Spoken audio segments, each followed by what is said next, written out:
अपना उत्तराखंड आप देख रहे हैं, पहाड़ के लिए हमारा एक खास शो। और सबसे पहले आपको बताते हैं बुलेटिन में कि उत्तरकाशी यमुनोत्री हाईवे पर सिलक्वारा सुरंग का निर्माण जल्द शुरू होगा।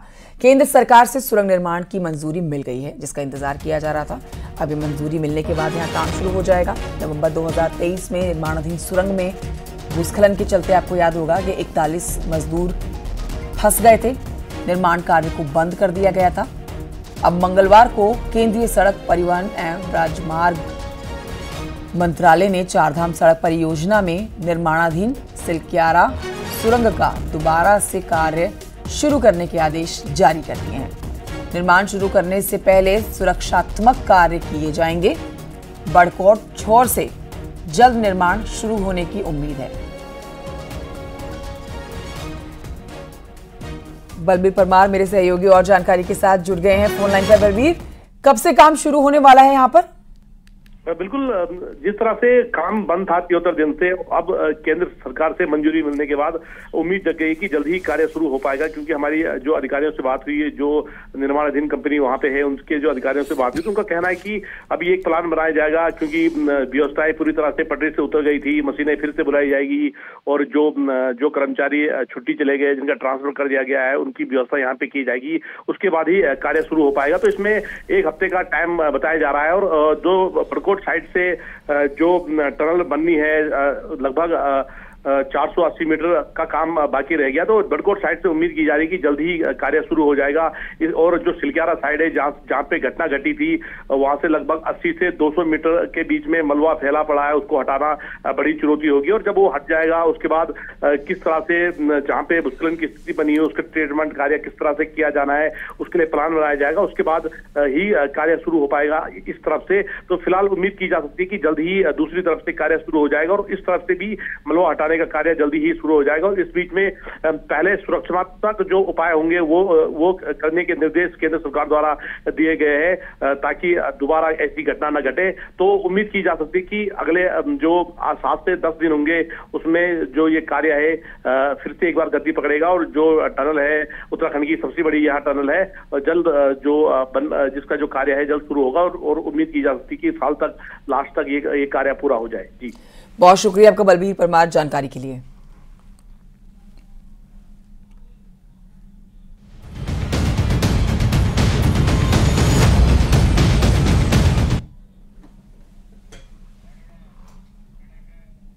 वोटर्स डे आज, जिस पर बीजेपी आज बड़ा कार्यक्रम करने जा रही है, जिसके तहत देश भर में नव मतदाता सम्मेलन का आयोजन किया जा रहा है। रुड़की में आयोजित नव मतदाता सम्मेलन में मुख्यमंत्री पुष्कर सिंह धामी शिरकत करने जा रहे हैं। रुड़की के एक निजी कॉलेज में युवा मोर्चा कार्यक्रम का आयोजन हो रहा है और दोपहर 1:30 बजे सीएम धामी रुड़की पहुंचेंगे। तो ये एक प्राइवेट कॉलेज है जहां पर युवा मोर्चा कार्यक्रम को आयोजित करा रहा है। दोपहर 1:30 बजे सीएम धामी इस कार्यक्रम में पहुंचेंगे।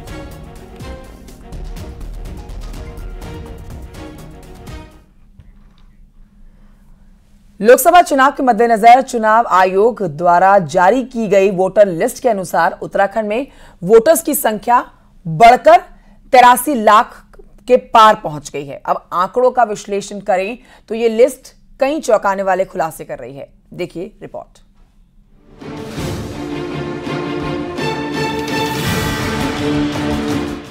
उत्तराखंड में 2019 के लोकसभा चुनाव से लेकर अब तक करीब 5 लाख वोटर बढ़े हैं। इस बार वोटर्स की संख्या बढ़कर करीब 83 लाख हो गई है, जो पिछले लोकसभा चुनाव में 77 लाख के आसपास थी। लेकिन अगर आप 2019 के लोकसभा चुनाव, 2022 के विधानसभा चुनाव और अब बनाई गई वोटर लिस्ट का एनालिसिस करेंगे तो चौंक जाएंगे। ये लिस्ट बताती है कि टिहरी जिले में 2022 की अपेक्षा 2024 में 9,000 वोटर कम हो गए, जबकि टिहरी जिले में 2019 से लेकर 2022 के विधानसभा चुनाव के बीच 27,000 वोटर बढ़े थे। ठीक इसी तरह 2019 से 2022 के बीच नैनीताल में 34,000 वोटर बढ़े, लेकिन 2022 से 24 के बीच यहाँ केवल 18,000 वोटर बढ़े। पौड़ी जिले में 2019 के लोकसभा चुनाव और 2022 के बीच 20,000 वोटर बढ़े। इसके उलट 2022 से 24 के बीच मात्र 6,000 वोटर ही बढ़े। सबसे ज्यादा चौंकाने वाला आंकड़ा उधम सिंह नगर का है। यहाँ 2019 से 22 के बीच 1,13,000 वोटर बढ़े, तो 2022 से लेकर 2024 के बीच मात्र 20,000 ही वोटर बढ़े। सवाल उठता है कि 2019 से 22 के बीच ऐसा क्या हुआ कि बम्पर वोटर बढ़े, और फिर 2022 से 24 के बीच ऐसा क्या हुआ कि वोटर्स कम हो गए।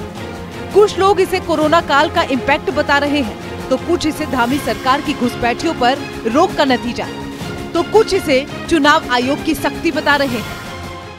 मतदाता की संख्या में वृद्धि अत्यंत न्यून हो गई है, और उस पर जब हम गहराई से इसको समझने की कोशिश करते हैं तो दो बड़े कारण समझ में आते हैं। पहली बात तो यह है कि 2020 के लॉकडाउन में पूरे देश से जो प्रवासी अपने वापस घरों में आए थे, तो उनका कुछ समय तक घरों में प्रवास रहने के कारण उन्होंने यहाँ पर अपना नाम मतदाता सूची में दर्ज करवा। अब अभी की जब हम बात कर रहे हैं, जिसकी आप बात कर रहे हैं, तो देखो, एक तो सरकार की, धामी जी जब से प्रदेश के मुख्यमंत्री बने हैं, हर विषय पे कानूनन उन्होंने बहुत सख्त चीज़ें यहाँ पर को अख्तियार की हैं।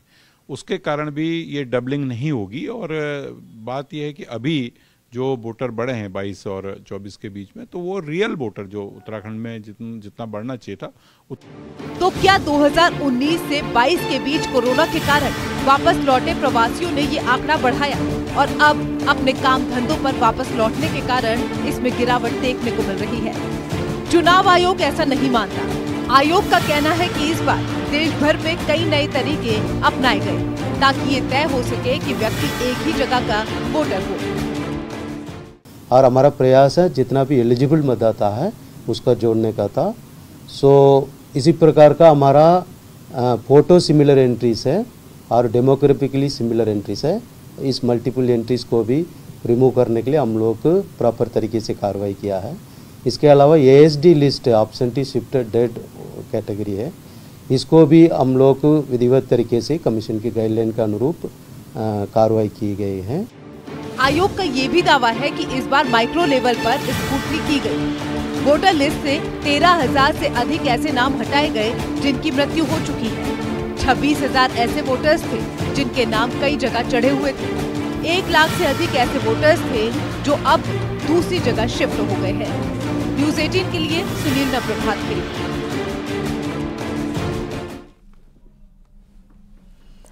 और आइए बढ़ रहे हैं आगे। हरिद्वार से बड़ी खबर आ रही है, जहां पर हर की पैड़ी पर अचानक से संदिग्ध हालत में एक बच्चे की मौत हो गई। तंत्र मंत्र के चलते बच्चे की मौत की खबर से अफरा तफरी मच गई। हैरानी की बात यहां पर यह है कि बच्चे के माता पिता पर ही बच्चे को गंगा नदी में डुबोकर मार डालने का आरोप लग रहा है। इस पर एक वीडियो भी सामने आया है। एक महिला बच्चे को डुबो रही है, वहां पर 2 और लोग खड़े हैं।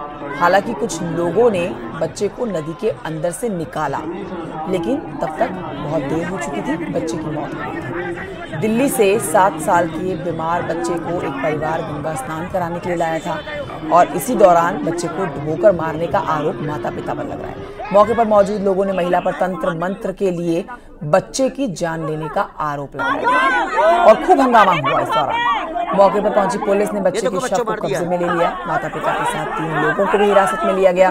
पुलिस की पूछताछ में सामने आया कि बच्चा ब्लड कैंसर से पीड़ित था। दिल्ली के एक अस्पताल में उसका इलाज चल रहा था। बच्चे को मृत डिक्लेयर कर दिया गया क्योंकि बच्चे को ब्लड कैंसर था और ये सारी बीमारियां थी, तो ये यहाँ पे स्नान कराने लेके आ रहे थे जी। जो बाकी वहाँ से सर गंगाराम की जो रिपोर्ट है उसको भी मंगा के हम लोग तस्दीक कर रहे हैं, और इसके अलावा जो भी स्थिति होगी उससे अवगत कराया जाएगा। और आइए बढ़ते हैं आगे, कुछ और खबरें आप तक पहुंचाते हैं। देहरादून से इस समय एक बड़ी खबर आ रही है, जहां पर मौसम विज्ञान केंद्र ने उत्तराखंड में आज से मौसम का मिजाज बदलने की संभावना जताई है। जी हां, आज से मौसम का मिजाज बदलने की संभावना जाहिर कर दी गई है। अब 28 जनवरी के बाद प्रदेश में बारिश और बर्फबारी का अलर्ट जारी हुआ है। मैदानी और तराई वाले इलाकों में कोहरे से कुछ हद तक निजात मिल सकती है। मौसम विज्ञान केंद्र ने ऐसा कहा है, क्योंकि पिछले लंबे समय से बारिश नहीं होने के चलते जो सूखी ठंड पड़ रही थी, उससे लोगों की ठिठुरन बढ़ी हुई तस्वीरें देख रहे थे।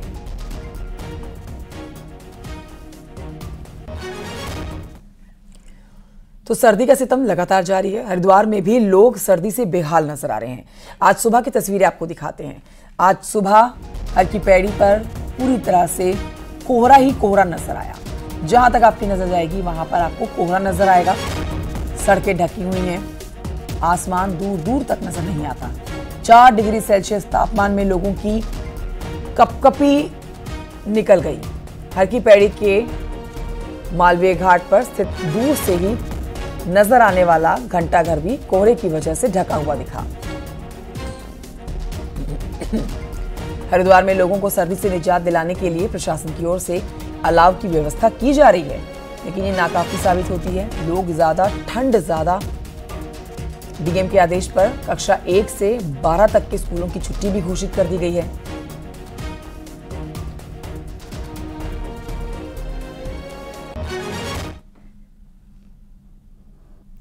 अभी तक आपने होमगार्ड के जवानों को केवल सड़कों और चौराहों पर ट्रैफिक व्यवस्था में देखा होगा, लेकिन अब उत्तराखंड होमगार्ड की महिला टीम ड्यूटी के साथ ऑर्केस्ट्रा पर भी हुनर दिखाएंगी।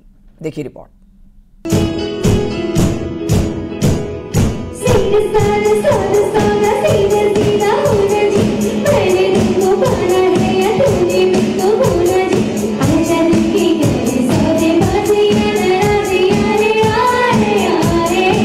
हाथों में माइक, गिटार, ड्रम पैड की थाप पर गाने गाती हुई ये कोई नामी सिंगर या फिर ऑर्केस्ट्रा की टीम नहीं है। ये है उत्तराखंड होमगार्ड की महिला टीम, जो कुछ समय पहले ही होमगार्ड की ट्रेनिंग पूरी करके होमगार्ड बनी है और पिछले 1 महीने से पुलिस के ऑर्केस्ट्रा बैंड के ट्रेनरों से ट्रेनिंग ले रही है, जिसको उत्तराखंड होमगार्ड विभाग गणतंत्र दिवस पर लॉन्च करेगा।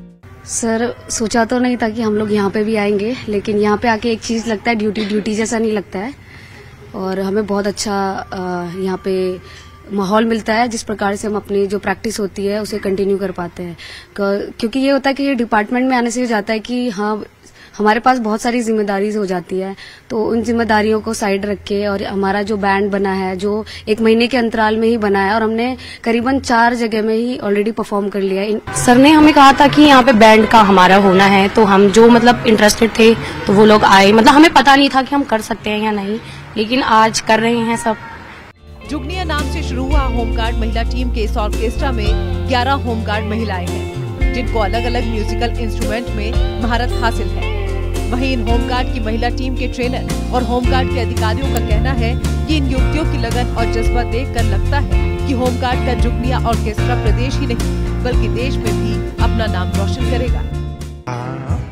जैसे कि आप पूछ रहे हैं, तो इनको लगभग 1 महीना अभी हो चुका है और आईजी सर, खुराना सर और श्रीवास्तव सर के जो माध्यम से हम लोगों को बुलाया गया, तो 1 महीने में जो इनके अंदर मैंने डेडिकेशन देखा हम लोगों ने, टीम ने, तो बहुत अच्छा डेडिकेशन है, बहुत अच्छा इनको सपोर्ट मिल रहा है और बहुत अच्छा कर भी रहे हैं। उत्तराखंड का ये पहला महिला ऑर्केस्ट्रा बैंड है जो अब स्टेज पर परफॉर्म करने की तैयारी में है, जिसकी धुन पर अब प्रदेश ही नहीं बल्कि देश के लोग भी थिरकते दिखेंगे। न्यूज़ 18 के लिए देहरादून से सत्येंद्र बथवाल की रिपोर्ट।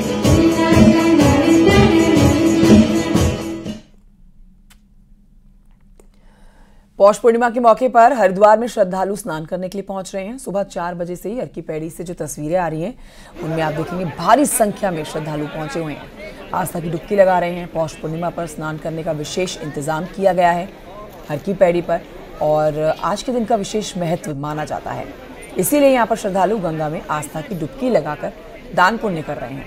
हरिद्वार में कड़ाके की सर्दी पड़ रही है और घना कोहरा होने के बावजूद भी लोगों की आस्था सर्दी पर भारी पड़ती हुई नजर आ रही है।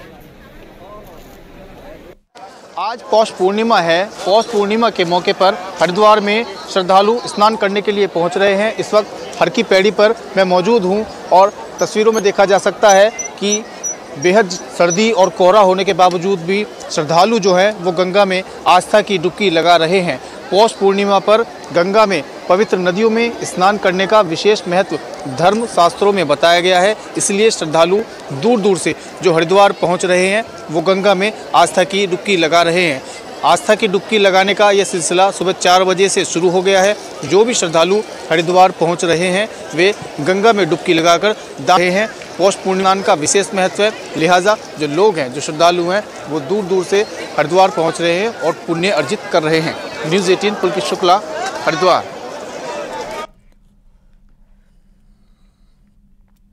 जिम कॉर्बेट के द्वारा बसाए छोटी हल्द्वानी गांव में अब पर्यटन फल फूल रहा है। जिम कॉर्बेट के बारे में जानने के लिए हर साल बड़ी संख्या में सैलानी यहां पर आ रहे हैं और इसके बारे में बारीकी से जान रहे हैं।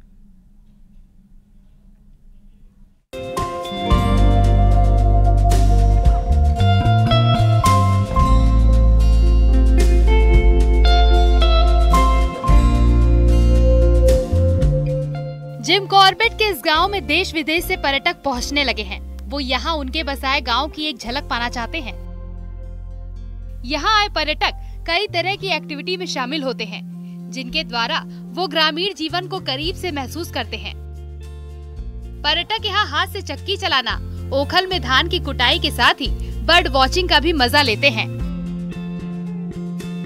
एनहांस कर दी हमारी नॉलेज, तो हमें बहुत अच्छा लगा कि नेचर से हमें इतना कुछ सीखने को मिला। हमने चक्की चलाई और देखा कि कैसे सारे के सारे अनाज टाइप जो होते हैं वो पिसते हैं। हमने तो पहले ये सुंदर सुंदर गांव देखे, ये जो आप देख सकते हैं पीछे झोड़ी नाम का ये इनका ट्रेडिशनल डांस होता है, वो देखा। हमने बहुत एंजॉय किया, हमने सिंग किया, उनके साथ डांस किया और अभी हम लोगों ने कुमाऊं खाना खाया जो बहुत टेस्टी था। हमें बहुत अच्छा लगा, नई नई चीज़ें देखने को मिली, नई नई पंछियाँ देखे हमने, जिम कॉर्बेट के बारे में पता चला। बहुत अच्छे खेत थे यहाँ पे, आलू की खेती देखी हमने। यहाँ के नेचर गाइड इन पर्यटकों को बड़ी तल्लीनता से जिम कॉर्बेट और गांव के बारे में बताते हैं। छोटी हल्द्वानी में वन विभाग ने साल 2001 में समुदाय आधारित पर्यटन की शुरुआत की थी। अब यहाँ पर्यटन गतिविधियाँ परवान चढ़ने लगी हैं, जिससे ग्रामीण काफी उत्साहित हैं। इस इको टूरिज्म का जो उद्देश्य था वो ये था कि समुदाय आधारित पर्यटन, कि समुदाय को जोड़ते हुए पर्यटन को चलाना, जिसकी शुरुआत 2001 में वन विभाग द्वारा शुरुआत की गई थी। तो आज जो वन विभाग ने कार्यक्रम शुरू किया, ये आज जो है काफ़ी अच्छी तरह हम इसको चला रहे हैं। जिम कॉर्बेट के द्वारा बसाए गए गांव में बढ़ती पर्यटन गतिविधियां जहां स्थानीय लोगों को रोजगार दे रही हैं, वहीं यहां आने वाले पर्यटक जिम कॉर्बेट की गांव की यादें और यहां मिले अनुभव अपने साथ संजो ले जाते हैं, जो उन्हें हमेशा याद रहने वाले हैं।